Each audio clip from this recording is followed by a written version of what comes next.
Crime બ્રાન્ચની team પેટ્રોલિંગમાં હતી ત્યારે પ્રવીણ રાઉત ગેંગનો રીઢો આરોપી પ્રિન્સ રાજપૂત ડિંડોલી પ્રમુખ પાર્ક બ્રિજ નીચે પ્રિયંકાનગર સોસાયટી સામે ઊભો હોવાની બાતમી મળી હતી।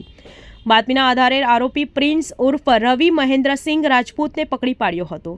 આરોપીના કબજામાંથી એક પિસ્તોલ અને 2 કાર્ટીજ મળી આવતા કબજે લેવામાં આવ્યા હતા। આરોપીની પૂછપરછ કરતા જાણવા મળ્યું હતું કે આરોપી લૂંટ વિથ મર્ડરના ગુનામાં જેલમાં હતો। દરમિયાન તેની મિત્રતા જેલમાં વિપલ મનીષભાઈ ટેલર સાથે થઈ હતી। પ્રિન્સ 3 મહિના પહેલા જામીન ઉપર બહાર આવ્યો હતો। તેને જેલમાં મિત્ર વિપલ ટેલરના પાસેથી આ પિસ્તોલ 1.5 મહિના પહેલા લીધી હતી। પાંડેસરા વિસ્તારમાં રહેતા ટીયા દલાલ નામના વ્યક્તિ પાસે તેની દુશ્મની ચાલે છે।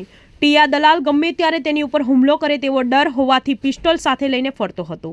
આરોપી વર્ષ 2007થી લૂંટ વિથ મર્ડર, લૂંટ, ઘાટ, ખૂનની કોશિશ, ફાયરિંગ, આર્મ્સ એક્ટ જેવા ગંભીર પ્રકારના ગુનાઓમાં આચરતો હતો।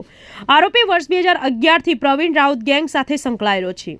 આરોપી વર્ષ 2011થી 2023 સુધી લાજપોર જેલમાં ગંભીર પ્રકારના ગુનામાં કેદમાં હતો અને 3 મહિના પહેલા જામીન મુક્ત થયો હતો।